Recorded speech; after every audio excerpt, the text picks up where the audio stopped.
watched a little YouTube deal this week of this guy who's rowing across the Atlantic.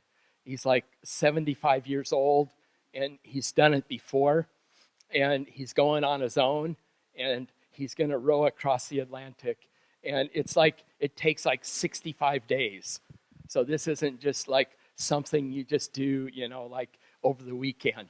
It's like you prepare for it, you pay the price for it, and he begins to row across the Atlantic. And at one point, big waves, and his boat just flips, but his boat is made to survive flipping. It's made, you're going to get wet, but it's okay. You can keep going. Another point, I think he might have been sleeping in the night, and he would row like for 14 hours and then rest and then row. And when he woke up, he discovered he was back 8 miles from where he had just rowed. And it was like the current was against him. And so what do? You dig in and you begin to row over what you just passed over. I don't know where you are in life today, but we're on a journey. And it's like we got this boat. This boat is Jesus, How worthy is the boat, Sometimes it's like you got to get out in the water and see what happens when this tips over, I can write it. I might be wet, but Jesus, he's big enough to take me through this. He's big enough to keep my heart going in this. It's like you go to sleep and all of a sudden I got to backtrack. It's like, okay, no problem. Let's just dig in. We're not in this just for the afternoon. It's like we're on a journey with Jesus to the end. And he's here, but he's also on the other side of eternity, right? Just like saying, hey, come on. The Bible talks about a crowd of witnesses cheering you on. It's like you're the one with the oars in the water these days. And we just cheer you on because you can do this. God will show up in the midst of whatever. He says, anything you need for life and for godliness.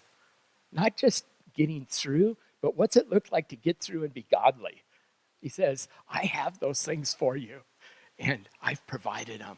And so we want to just if you're just starting out, we cheer you as you go. If you're in the middle, we just, satellite link you, star link you in, and just say, keep going. If you're getting blown back, we say, this current will go away. Just dig in and row again. Row again. Don't quit. Don't quit. Jesus at one point came to the disciples. He just taught them about eating his flesh and drinking his blood. And a bunch of people said, this is a hard thing. I think we're going to leave. And so a lot of people left. And he went to his disciples and said, do you guys want to leave too? And they said, you know what? Nothing else makes my heart burn within me but hanging out with you.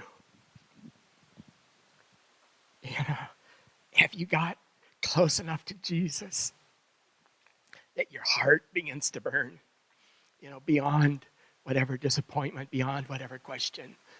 God, I can't leave. I might not understand. Sometimes I'm just cheering and sometimes I'm just digging in. But God, I'm not going to quit. We're in this for the long haul. We're in this for eternity, and one day, talked about when this guy got across the Atlantic and got to shore. He said it was actually kind of bittersweet because he was enjoying it at that point. He was used to the solitude. His muscles were tuned to the rowing, and it was like that was going to come to an end. But there were people waiting for him, and it was like, yeah, okay, I'm ready to shift gears. So I just bless you with courage to keep going. Whatever surprise, whatever normalness, as a kid, sometimes, we say, I'm bored. If you're bored, find more of Jesus.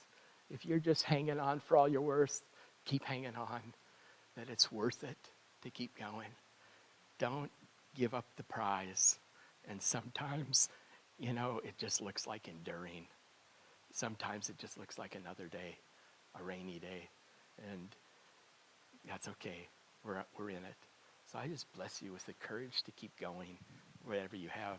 God has special things for you to drop into your life that's going to just energize what's needed and keep you going. So you guys are amazing. We just bless you today.